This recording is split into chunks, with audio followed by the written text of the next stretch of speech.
افسران فوج میں دو نام ایسے لوگوں کے بھی بیان ہوئے ہیں جو تاتاری نہ تھے۔ ان میں ایک مغل خطائی بہادر اور دوسرا عرب شیخ علی بہادر تھا۔ ایک بات شروع ہی سے ظاہر ہو چلی تھی، تیمور کسی درباری کو منہ نہ لگانا جانتا تھا۔ مولانا زین الدین کے علاوہ اور بہت سے بزرگ ایسے تھے جن کو تیمور کے سامنے جانے کی ہر وقت اجازت تھی، لیکن ان کا اثر تیمور کی طبیعت پر اور درباریوں کے اثر سے زیادہ نہ تھا۔ حکومت کی باگیں ہمیشہ اپنے ہاتھ میں رکھیں، دوسروں کی رائے ہمیشہ سنی، لیکن ان کو اپنے اوپر حکومت کرنے کا موقع کبھی نہیں دیا۔ طبیعت کی یہ ثابت قدمی ایک ایشیائی بادشاہ میں عدیم المثال تھی، بالخصوص تیمور میں، کیونکہ اپنے بخت کے معاملات میں اب تک وہ بہت بے پرواہ رہا تھا۔ مخالف اور دشمن کا قلع کما کرنے میں بہت عجلت کرتا تھا۔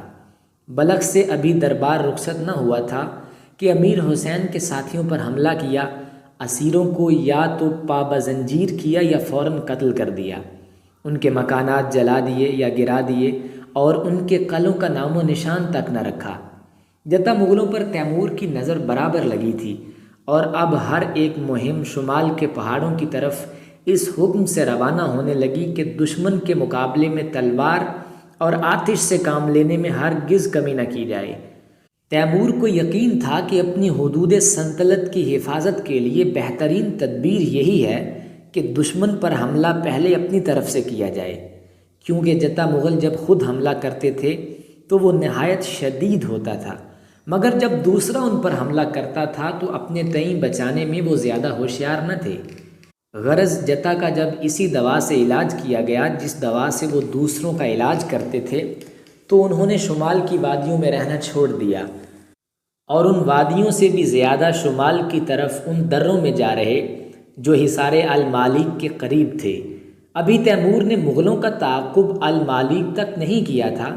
سیر دریا اور ہندوستان کے درمیان جس قدر ملک تھے، تیمور کے قبضے میں آ کر ان کی حالت نے ایک نئی شکل اختیار کی اور سرکش اور خود رائے تاتاریوں میں ایک نئے ضابطے اور آئین کی پابندی کا خیال پیدا کیا گیا۔ تیموری امراء میں سے دو شخص شمال کی جانب جتا مغلوں کی گوشمالی کے لیے روانہ کیے گئے۔ موقع پر پہنچ کر جب انہوں نے دیکھا کہ مغلوں کے چراگاہ خالی پڑے ہیں تو یہ سمجھ کر کہ جس کام کے لیے آئے تھے وہ ختم ہوا اور دریا کی طرف واپس چلے۔ دل میں بہت خوش کہ مفت کی فتح کی خوشی میں خوب جلسے اڑیں گے جا رہے تھے کہ سیر دریا کے کنارے آئے۔ دریا اترنے لگے تو سواروں کا ایک اور رسالہ بالکل اسی وضاقتہ کا جیسے اپنا رسالہ تھا ادھر ہی کو آتا نظر آیا۔ جب یہ لوگ قریب آئے تو ان سے پوچھا کہ تم کہاں جاتے ہو؟ سواروں نے جواب دیا، جو مغل تم کو نہیں ملے انہی کی تلاش میں ہم جا رہے ہیں۔ اس جواب پر پہلے تو ان دونوں امیروں کو بہت غصہ آیا، مگر پھر کچھ سوچ سمجھ کر چپ ہو گئے اور دربار میں حاضر ہونے کی بجائے اس نووارد فوج کے ساتھ ہو گئے۔ پہاڑوں میں جاڑا بسر کرنے کے بعد پورا 1 سال گزرنے پر یہ دونوں فوجیں سمرقند واپس آئیں اور اپنے ساتھ جتا مغلوں کے مویشی اور دشمنوں کے سر اور یہ خوشخبری لائیں کہ جتا مغلوں کے بہت سے گاؤں انہوں نے برباد کر دیے ہیں۔ تیمور نے دونوں فوجوں کے سرداروں کی تعریف کی۔ جن امیروں کو تلاش میں ناکامی ہوئی تھی ان کی نسبت ایک حرف شکایت بھی زبان پر نہ لایا۔ اگر ان کو کچھ برا بھلا کہتا تو اس میں وہ اپنی آبرو ریزی سمجھتے اور اپنی اپنی فوج لے کر اس سے علیحدہ ہو جاتے اور جنگ و جدال کا ایک ہنگامہ برپا کر دیتے۔ باقی سردار ایسے نکلے جن کو شکایتیں پیدا ہوئیں اور خود حکومت کرنے کے شوق میں تیمور سے علیحدہ ہو کر اپنے اپنے علاقوں کو چلے گئے، مگر نتیجہ یہ ہوا کہ 1 آدھ مہینے کے بعد ہی تیمور کی فوجیں ان کے قلعوں کے سامنے پہنچ کر اتر پڑیں اور جہاں یہ سردار چھپے تھے ان کو وہاں سے نکال کر تیمور کے سامنے لے آئیں۔ تیمور نے ان 9 گرفتار سرداروں کو انعام اور خلعت دیے۔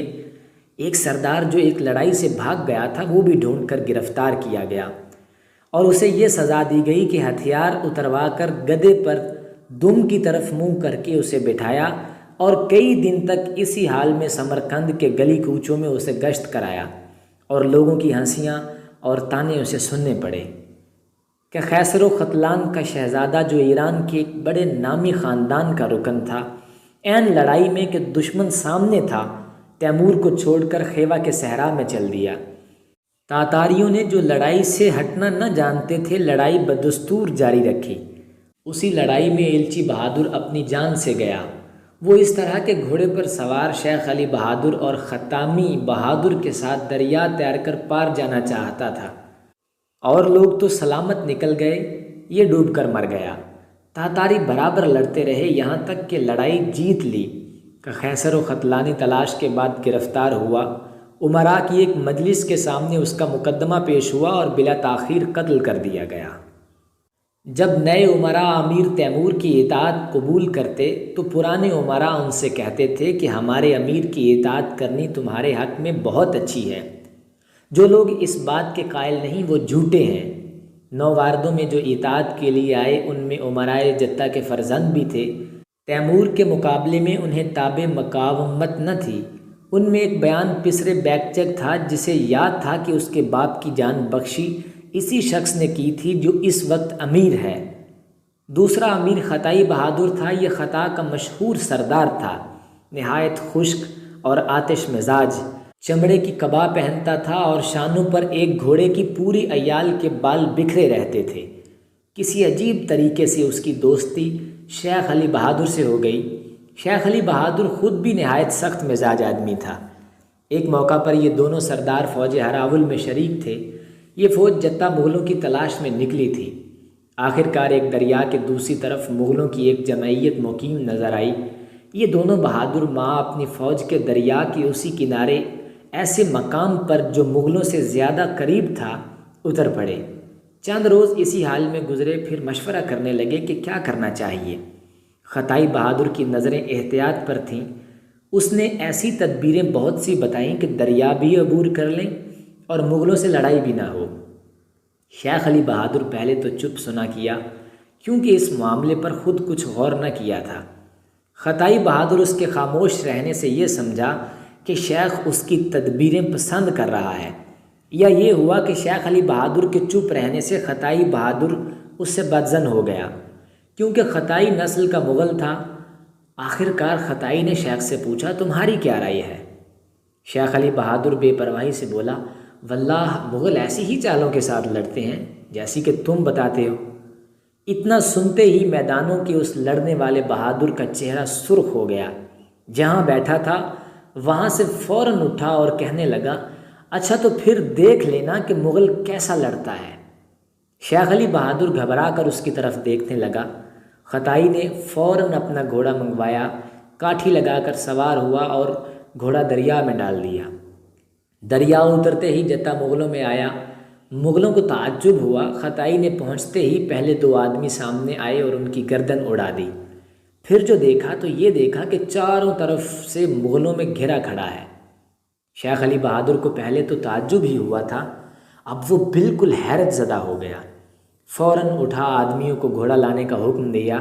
گھوڑے پر سوار ہوتے ہی دریا میں چلا، ہاتھ میں ننگی تلوار تھی۔ آتے ہی مغلوں کے حلقے کو جو انہوں نے خطائی کے گرد باندھ لیا تھا توڑتا ہوا خطائی کے قریب پہنچ گیا اور خطائی سے چلا کر کہا، تم دیوانے تھے جو اپنا گھوڑا یہاں تک لائے، بس واپس چلو۔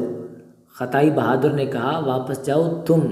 شیخ علی بہادر بولا، لا حول ولا قوت، اور اتنا کہتے ہی خطائی بہادر کے قریب دشمن سے لڑنے کو تیار ہو گیا۔